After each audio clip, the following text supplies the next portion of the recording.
Hello, I'm Tessa Boyd-Kane, CEO of Health Justice Australia. Welcome to this national webinar reporting in advance of the publication of our 2018 census of the health justice landscape. To begin, we acknowledge that we meet on Aboriginal land and pay our respects to elders past, present and emerging. In Sydney, where I am, we acknowledge the land of the Gadigal people of the Eora Nation. And we recognise the key contribution that Aboriginal and Torres Strait Islander communities and community-led organisations have made to much of the work that we're reporting on today. This webinar is an advance briefing ahead of Health Justice Australia releasing our second report of the National Health Justice Landscape. We're providing this webinar particularly for people who are working in health justice partnerships or people who've provided data to us for the 2018 census. We want to take you through our findings, we want to test these findings with you, and we want to hear your feedback. Are the messages that we're identifying resonating with you? Do you think we might be missing part of the picture? This is a really key opportunity for you to share with us your responses to the data before we publish it. Because of that, we ask that all participants on this webinar maintain confidentiality about the data that we're sharing and respect the embargo on publication of these details until we release the report, which should be in the next month or two. If you have any technical problems throughout the webinar, please use the chat function that you should be able to see on your screen. And most importantly, please ask questions as we go. We will look to the question function in the webinar to answer questions either relevant to the things we're discussing at the time or to come back to those. The outline for this webinar is that Susie Farrell, Health Justice Australia's Research Director, will take you through the key findings. We expect to take about 40 minutes for those key findings, leaving plenty of time for questions and discussion at the end. But we do also have opportunity to stop and answer questions as they come up along the way. So without further ado, I'll hand over and introduce Susie Farrell to take you through the findings of the 2018 census on the health justice landscape. Hi, Susie. Hi, Tessa, and it's really delightful to be with you all and to present this the data with you. So let's just jump straight in. Here we go. So we targeted the census to health justice partnerships, but we really invited responses from any service providing legal help in a healthcare setting or team. So while most of the respondents identified as health justice partnerships, among our respondents we had integrated services, outreach legal clinics and service hubs, all of which you can see described here. And it's this collection of service we're referring to as the health justice landscape or as health justice services. And I guess this really reflects where we landed after our first and foundational mapping work completed in 2017. And just for those of you who might not be familiar with that, it's available on our website. And also on the website is a discussion paper about what makes a health justice partnership, which really explores the various features of this work, many of which we're going to touch upon today. And I guess the first thing the census reconfirms is that health and legal services are coming together in a range of ways across the landscape, with variation in features and activities, even among those who identify as health justice partnerships. And broadly for us, when we're thinking of health justice partnership, we're thinking not just at the intersection of health and legal, as you see on this diagram, but really at the intersection of health, legal and partnership. And all three of those things we think are really critical to what we're talking about today. So I'm not going to go through the methodology in detail now, but what you need to know is that data was drawn largely from legal partners in 73 health justice services, but supported by responses provided by health partners in 1/3 of these services across the landscape. And when we go through the data, the count is usually of services on the landscape unless I say otherwise. So how does the landscape look now? So here what you're looking at is the cumulative number of services on the health justice landscape based on the year that each service commenced. And what we're seeing here, of course, is significant growth, particularly from around 2013 when there were 9 services on the landscape to 73 at the end of 2018. Now, you'll see the little darker blue triangle within the larger triangle. That's the data we reported last year, reporting 48 services in 2017. So this growth to 73 services reflects two things.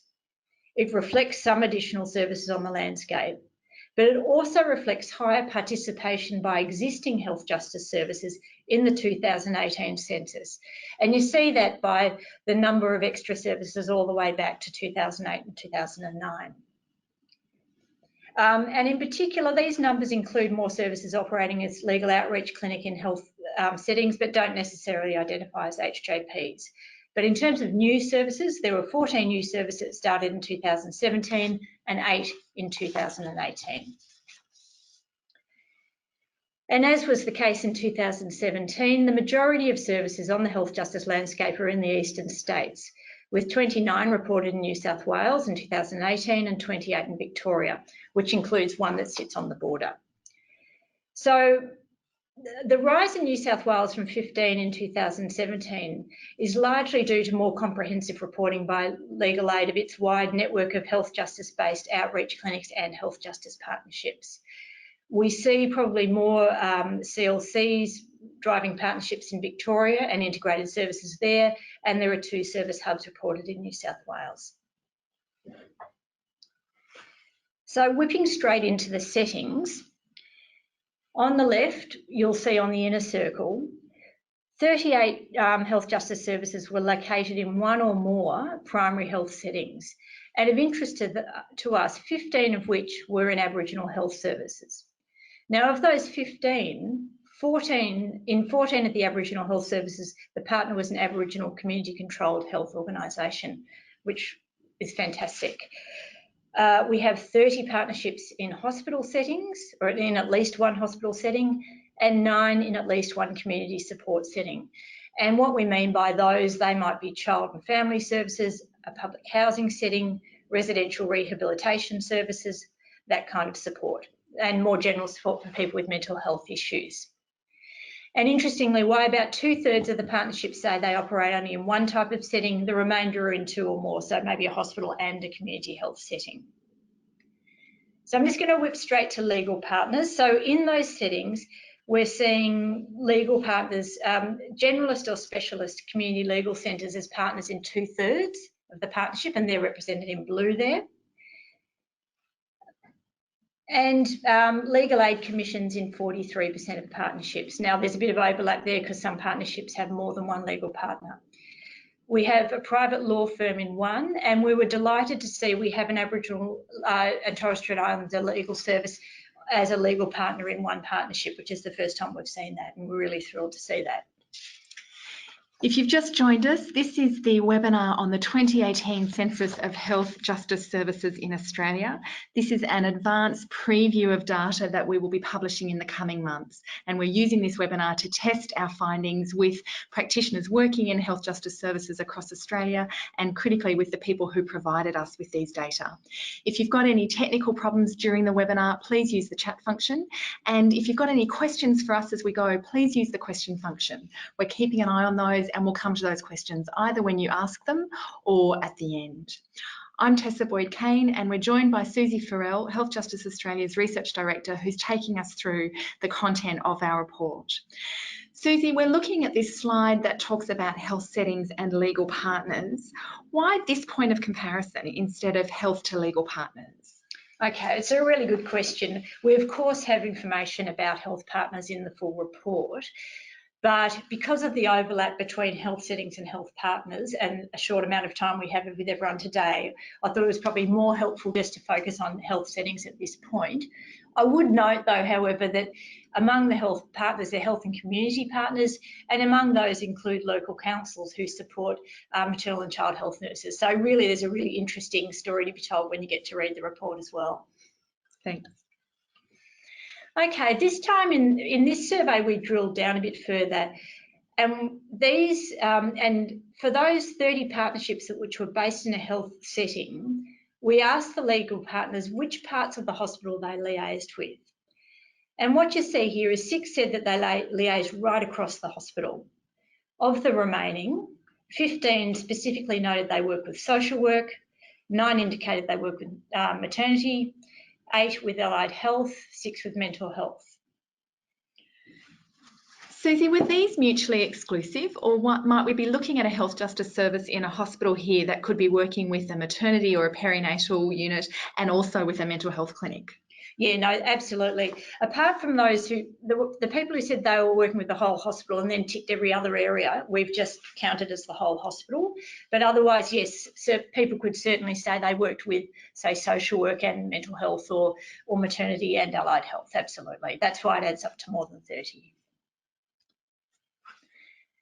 Okay, so we're going to turn now to the people that are supported or served through health justice services. And we asked a couple of things. We asked if health justice services were targeted to any particular people or community, and then we asked who did those people see in their practice, in their health justice work. So starting with where services were targeted. As you can see here, 18 of the services across the landscape were targeting and particularly supporting Aboriginal and Torres Strait Islander people. You'll also see about 1 in 5 services supporting women and or others experiencing or at risk of family violence, and about 1 in 6 that were supporting people with mental health issues. On the age spectrum, we had 6 focused on the needs of younger people and 4 focused on the needs of older people. And these data were collected before the last round of funding for more services to support elder abuse. And when we say disadvantaged communities, they were sort of people in financial hardship or social housing as a group that were put together for the purpose of this slide.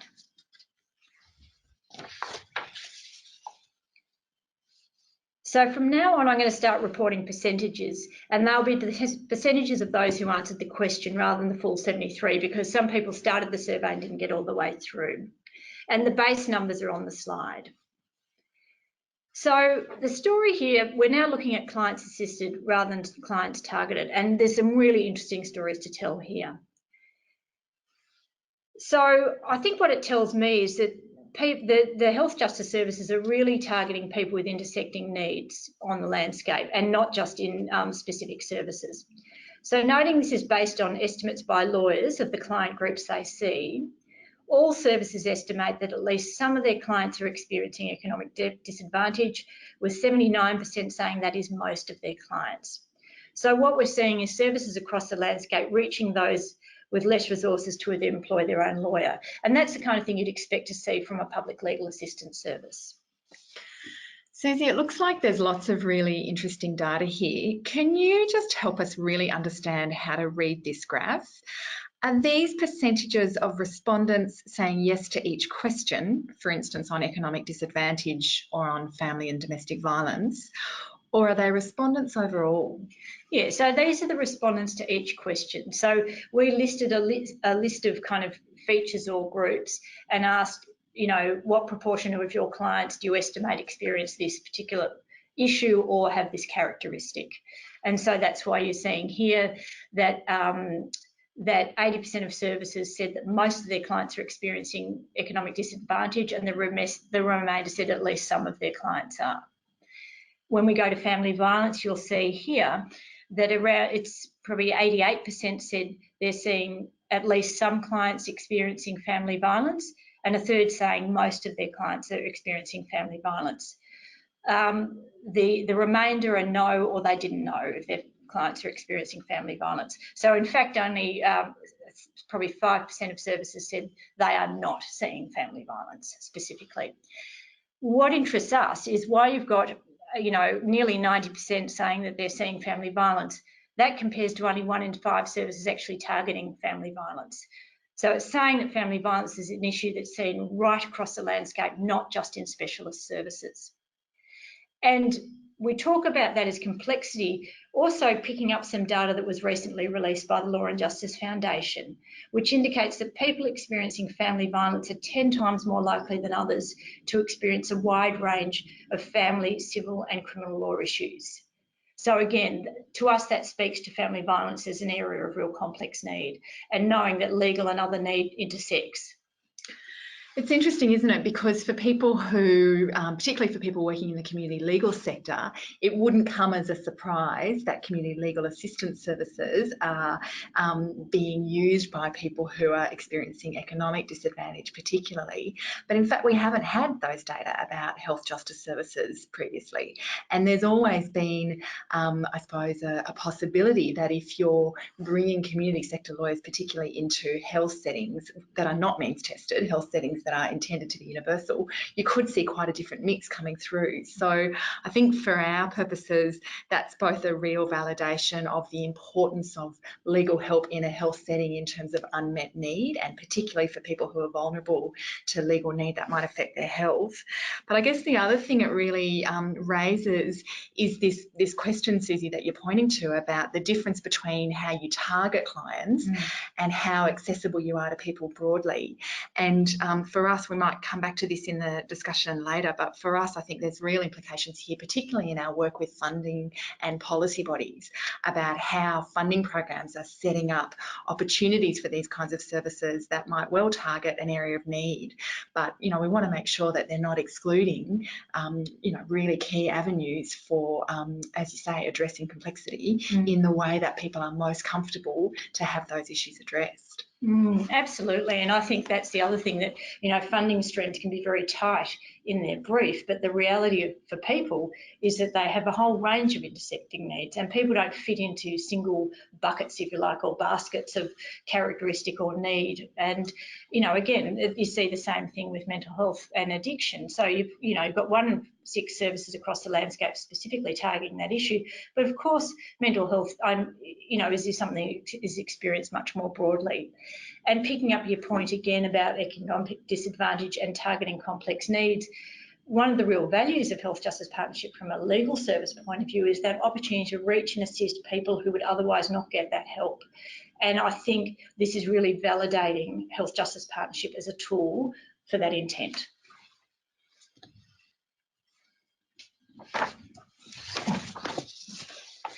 Okay.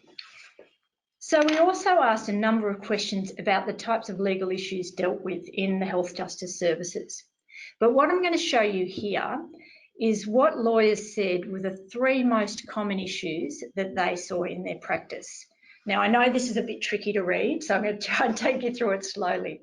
So across the whole landscape, we're now talking about the box on the left-hand side, the orange box.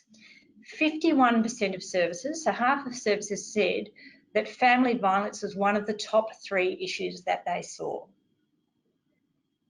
43% said that family law was one of the top 3 issues that they saw. And then, as you can see, nearly 30% said fines was one of their top 3, 30% said housing was one of their top 3, and 30% or 31% said care and protection was one of their top 3. So that's when you look across the landscape. Is that making sense to you, Tessa? Yeah, it is. So, different legal issues are coming through from different service settings. So is that saying, would that be broadly representative, or were we seeing different issues were coming to the fore depending on whether you targeted your service and even what kind of health setting you might have been operating from? Completely, and that's something we're really interested to explore, because I think last year we only really looked overall, but of course, as we've just seen, we've got a range of services targeting different groups. So we dug a little bit deeper here as well, and we looked at what were the most common issues in different types of services, and we've just put a couple of examples here. So for those services that were targeting family and domestic violence, as you might expect, family violence, family law, care and protection were the most common top 3 issues. Interestingly, immigration was another common issue that was identified in those services and not in other services. When you turn to services targeting people with mental health or addiction issues, housing, fines and family violence were among the most common top 3. In the report, we'll also give you data about all the issues that were seen across the landscape and in different services. And what's really interesting is just the range of issues that are coming up in health justice services and that they're able to provide support for. Now, Susie, you've been talking a bit about what we found last year. That was in our Mapping a New Path report, wasn't it? And That's correct. That was our foundational analysis of who's already working in this way, where are they working, and to the extent that we could identify what sorts of issues were coming through. I remember in that report that we saw this high flagging of family law issues beyond domestic and family violence, but we weren't really sure what that was telling us. Are we any clearer with the data this year? Look, yeah, it came up again. I remember last year thinking, really, why so high in family law? But again, I think it's that relationship with family violence. And the Law and Justice Foundation recent report indicates that people experiencing family violence are 16 more times more likely than others to experience family law issues. So it kind of makes sense. And as I said before, we know family violence is it's a site of complexity. It's a time of complexity, and a whole lot of things are happening. And therefore, you know, it's so important that legal assistance, that help is provided, not just for the business of getting an ABO, for example, but dealing with the family law issues that might arise, the change in people's housing situations, the change in their money situations. All of that is the stuff that sits around family violence, as people, you know, as our partners and network know well better than we do even, yeah. Now, you've joined Health Justice Australia for this webinar, which is providing an advance or preview insight into the findings of our 2018 census into health justice services. That report will be released in the coming months. And so while we ask everyone who's on the webinar to maintain confidentiality about the findings of the report, we're really interested in your feedback. We're really trying to test these findings with you as part of this process. So please don't hesitate to use the questions function on the webinar. And if you've got any technical problems, use the chat function and our team will see if they can assist. Back to you, Susie. Okay, so let's move on to the type of legal assistance that services said they could provide. And what we've got on the screen now is the most intensive form of legal assistance that services said they could provide. So while all services on the landscape as we've defined them for the census provide legal advice and referral, only 3% or 5 services said that was the most intensive sort of assistance they provide. Another 18 services said they provide advice and legal tasks. That's the blue box, the blue section. And a further 16% added referrals to casework to the legal tasks they can provide and the advice. But interestingly, nearly 2/3 said that that they can provide casework support if required, as well as any other of those other forms of assistance. And I guess that it doesn't mean that every single person gets casework, obviously, but it just means that the health justice partnerships have a full array of options to support people with legal issues. Now, Susie, for those of us on the webinar who are not community sector lawyers, what does advice mean in this context? Yeah, so advice is advice which is tailored to your particular situation, but really I'd be saying to you, this is what you need to do, and it'll be up to you then to go away and do that. A legal task might involve the lawyer writing a letter, or writing a letter with you, or making a phone call. So, and if anyone, different people, I'd be interested to hear if others would describe that differently. Okay. So we're now going to look at some of the activities which reflect both services to clients and the relationship between the health and legal partners, starting with referrals between the partners. So just looking at the blue bar on the screen, you'll see that 68% of services reported that they had formal referral processes from health staff to the health justice lawyer. 29% reported informal processes only, and 1%, which was actually just one service, reported no referral processes, but in that case, the clients could ring the lawyer directly. By way of contrast, the green bar, which shows only 14% report formal referral processes from the Health Justice Partnership lawyer back into the health service, with 31 saying there were no formal referral processes in that direction. So Tessa, with legal help provided in a health setting, more formal processes to the lawyers for me is not a surprise. But I think it's great to see that nearly 70% of respondents indicate at least informal processes from the lawyer back to the health service. Susie, through this webinar, we've sort of been talking about health justice services, not necessarily health justice partnerships. And given that we're starting to look at the activity and the work that's involved, it's probably a great chance to pause and just remind people why we're using that language of health justice services rather than health justice partnerships. Absolutely. So when we distributed the survey, we sent it to any service that was providing legal help in a healthcare setting or team. So, and that includes services that obviously identify as health justice partnership, and we believe we've got all of the services that do identify as health justice partnership included in this data. If not, if you think you're not there, let us know. But we also are open to having services that identify as legal outreach, as integrated services, and as service hubs. And there's a range of reasons for that. I think partly because while it might be very clear what an outreach looks like at one end or a very fully embedded health justice partnership at the end, the reality is that there's a lot of variation in between, and it's quite hard to draw a line, and perhaps that line is not a sensible one at this point anyway. So I think we're really open. What we're really interested in doing is exploring what are the features of practice right across the landscape, and how does that look? So then we're recognising that there's a sort of shared process which is about legal help in a health setting, but there might be lots of ways that that plays out. Absolutely. Coming back to this slide in front of us about cross-disciplinary referrals, is this giving us a sense of, you know, how some of those relationships are starting to develop between legal help and the health settings in which that help is being provided? So do we know, for instance, whether, you know, when we've seen these referrals from lawyers back into the health team, is that to complete a referral loop, or do we think possibly lawyers are starting to identify other issues amongst their clients' needs that they now are able to refer back to a health colleague? That is such a great question, and I'd love the answer to it. So that was beyond what we could explore in this census, but that, you know, that and any other questions that you have as a practitioner network, we really want to hear, because it might be that this isn't the best vehicle to explore that, but there's lots of ways that we as Health Justice Australia can start really exploring those questions and bringing that information back into the network. Okay, so we're going on to secondary consultations. We're getting very excited with our slides here, as you can see. We understand, look, people may define secondary consultations differently across services.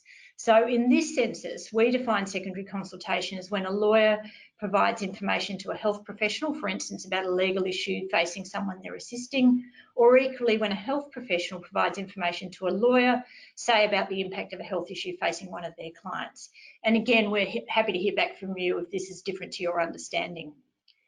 So based on 67 responses to this question, we see secondary consultations by lawyers concerning a patient legal issue are really common across the services, with 85% of those respondents reporting they do secondary consultations. 2/3 indicated secondary consultations with the health staff by the partner lawyer, so the other way back. Only 4 services said they didn't have secondary consultation in either direction. So Tessa, just developing your point, that really speaks to me about the level and relationship and trust between health and legal services working together. Yeah, that's a really high proportion on both sides, isn't it? I mean, I think often when I've seen people, you know, talking about the role of secondary consultation in health justice partnerships, it's sort of been an assumption that that's part of the value a lawyer can bring without necessarily having a lawyer in front of a client. But it seems to me like this is telling us that something else is going on as well. And that, you know, that the health services are able, the support can be mutual both ways, from health to lawyers to health staff and back again. And these are probably conservative figures, because among the 15% that say that we're not providing secondary consultation, that could be no or don't know. So we have, you know, we've given you fairly conservative figures here. Okay. So again, another sort of complex chart. I'll try and go slowly on. So we're giving you the responses to 2 separate questions here about coordination of care. We first asked legal partners to estimate the proportion of clients for whom they coordinated the legal assistance with the healthcare provided to that client. So we had 61 services respond to this question, with more than 2/3 indicating they coordinated care for at least some of their clients. Only 26%, so that's the 16 and the 10, indicated they coordinated care for more than half of their clients.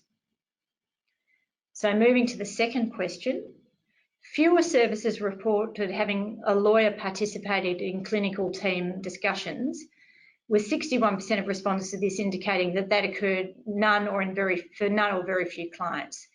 And over a third said that in their health justice partnerships, lawyers were included in clinical team discussions for at least some clients. Susie, I'm thinking about that point you made earlier about the range of ways that legal and health come together. And so, you know, sometimes people might be using the language of health justice partnership when what the service model is more like an outreach or a co-located service than a partnership. But here we've clearly got some examples where lawyers are part of a healthcare team discussion, where we've got coordination of care across a health and a legal service context. So is this starting to give us some of that insight into what is the possibility of health justice partnership different to some of those other long-standing ways that legal help is offered? I think absolutely, because you think, you know, what is it, why do health and legal partners come together? What brings you together? And one of the things that you get working together that you don't get working separately is that capacity for coordinated care, particularly when it relies on trust. You've got clients that you care deeply about, and, you know, being able to really work with someone that you know and trust and that you understand what they can add without potentially dead referrals that don't go, you know, you don't know where you're sending the person and you're not sure if the help is going to be there when the referral is made. I think that opportunity for really close coordination and also the timing of health and legal support, so it could have the best impact. Again, I'd love to hear back what people think about that, but for me, that seems to be one of the real possibilities of health justice partnership and something that it really offers that's new and different. Okay, so another key feature of health justice partnership is cross-disciplinary training to build the capacity of partner staff to work effectively together to identify, refer and support their common clients or patients. And what we're seeing here is that 75% of the respondents reported training by legal practitioners for their health partners during the reporting period. However, training for legal staff by health staff was less commonly reported, and it was only provided in 9 services, or 13% of those who answered the question. So in terms of the types of topics, you're seeing lawyers talking often about particular legal issues, also how to spot legal issues and do legal health checks, and then how to refer. And we're really interested to see, in terms of there was only a few health training, or formal training, I'd say, probably by health, given the high levels of secondary consultation. But it is around dealing with, working with clients with complex need, trauma, substance abuse. Again, when you see mental health, for example, as an issue that is being dealt with right across the network, you could see the value potentially of that type of training. Now, for those of us joining on the webinar, we are interested in your questions. We see a couple have come in already. We're nearly at the end of the set content on the report, and then we'll open up for more questions, and we'll certainly come back to any of those questions that we haven't responded to so far. Okay, so we're going to just move on beyond one-on-one client service delivery to focus a bit on systems change. And on the face of it, it looked like there was less activity on this front. And so we asked, again, a couple of questions. We asked whether in 2017-18, whether your health justice partnership or service had facilitated change in the way that health or legal services address client needs. And 20 of the 66 legal responses, which is 30%, said their HJP had facilitated systems change. Interestingly, we only had a subset of health partners, only 22, but 16 of those said that they had seen systems change in their partnership. I think, though, it's important to remember this is only a small number of, we only had a small number of health partners responding, and they are probably the ones who are more connected or active in the partnership, so they're not necessarily representative of everyone across the partnership. But when we matched health and legal respondents in the same partnership, in 7 cases, the health partner identified systems change when their legal partner did not.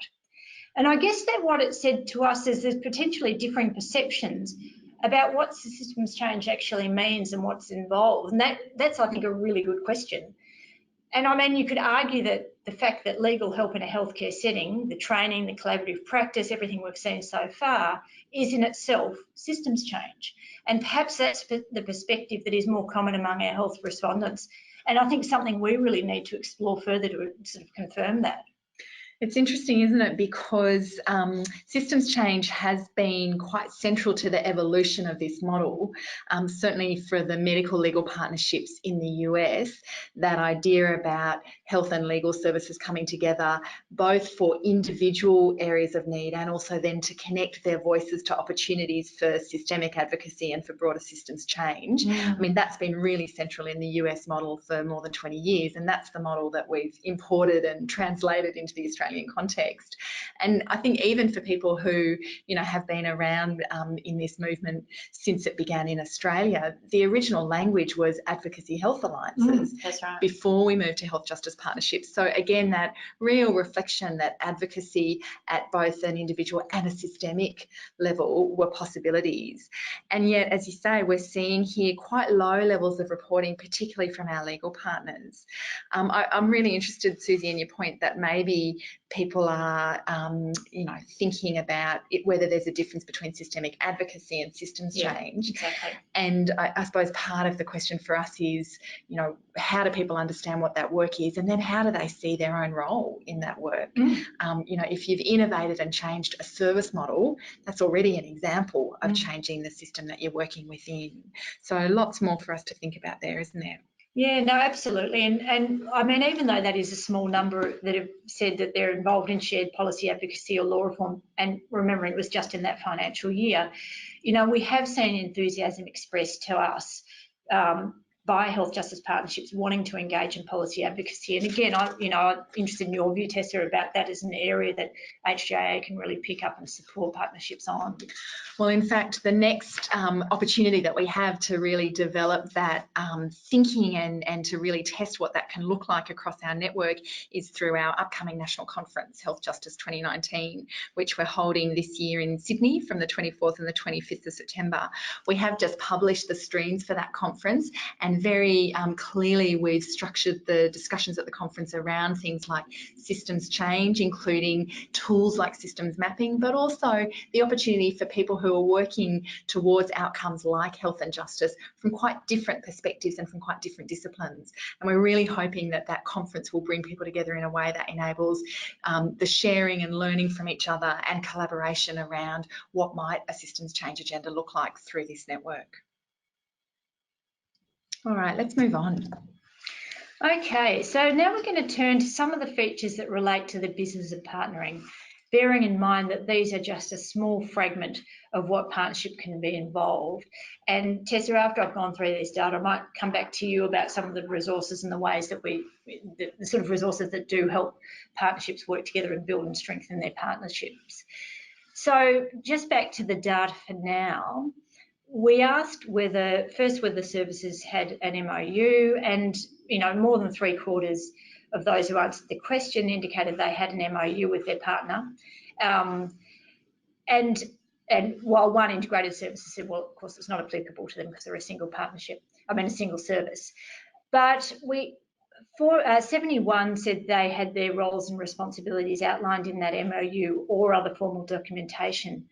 But I guess what I wanted to point to here is that around 1/3 said they had shared goals outlined or documented in the MOU or other formal documentation.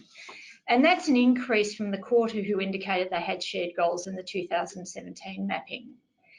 But it's not a huge, not a particularly high number perhaps. And also we had quite a lot of don't knows and a bit of discrepancy between partners that, where we had responses from both. And we think that, look, there are several things that could be happening here.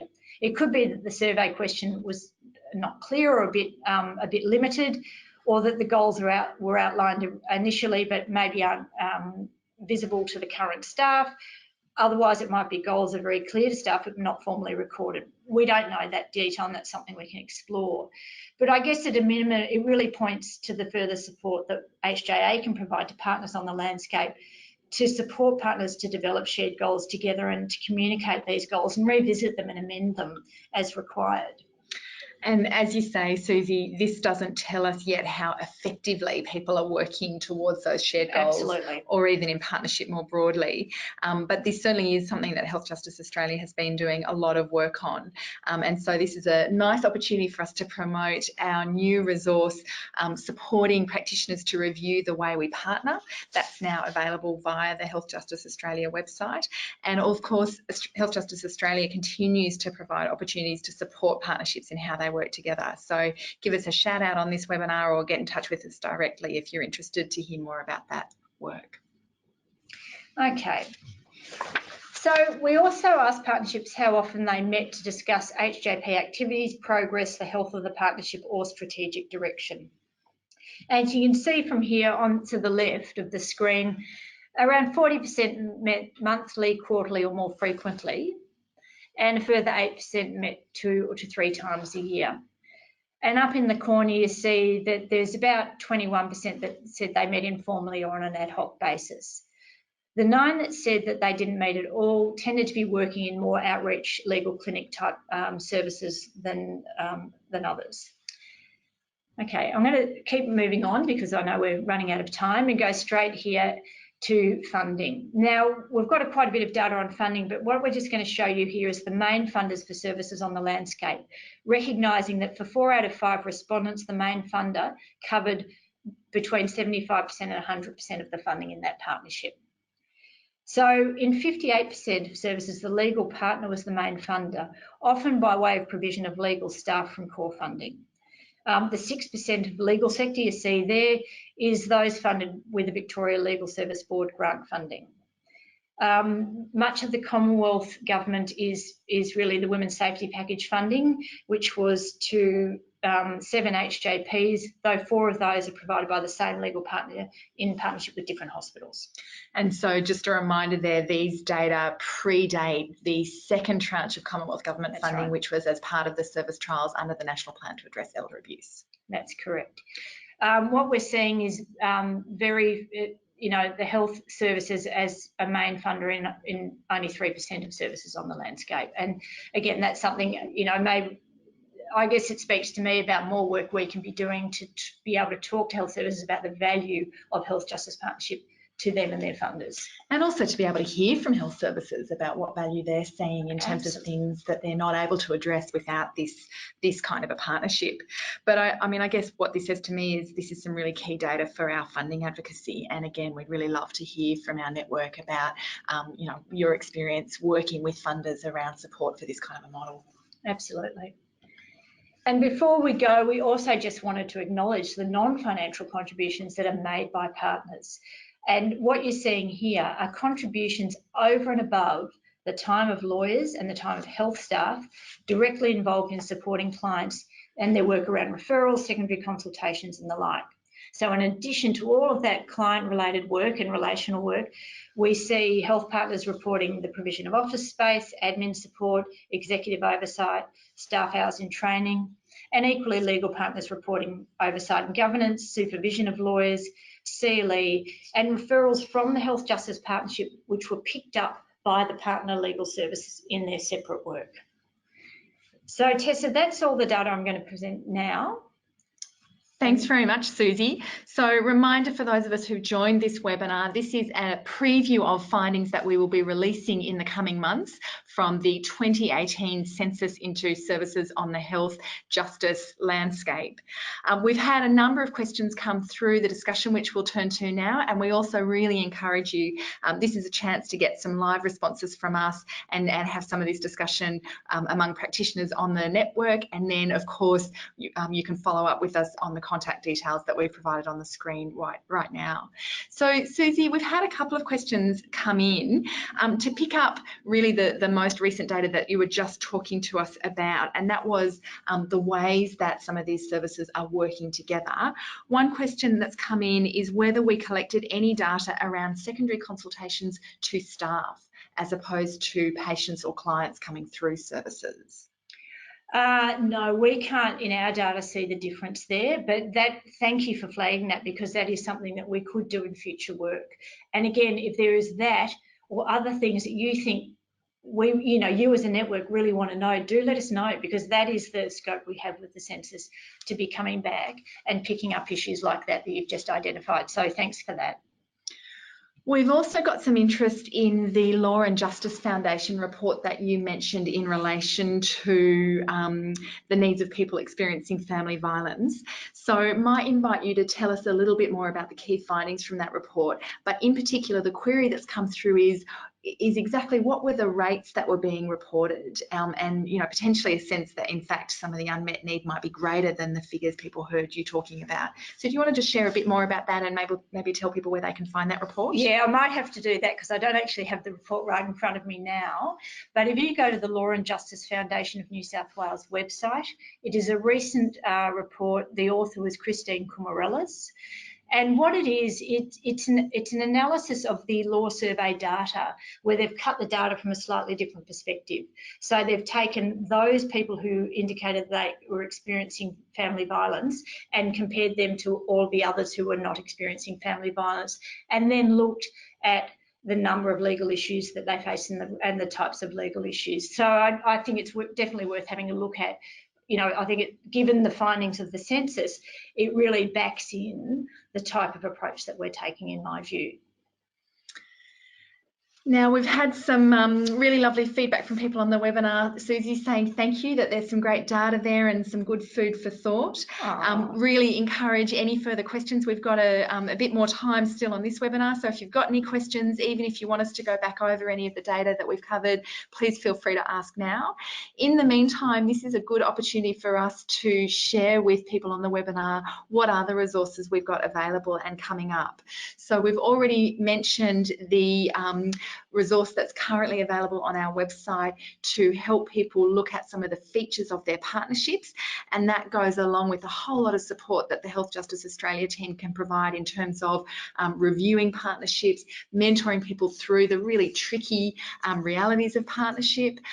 We've also got further resources coming shortly, including one that is about health justice partnership funding advocacy, and it's really a toolkit with a set of key messages that we've observed, developed and been practicing ourselves over the past few years of our work with the network. So we've got the review of your partnership tool. We've got some resources coming soon around funding advocacy, and then of course we've got this report itself coming out in the next month or two. So this is the report of the 2018 Census of Services on the Health Justice Landscape.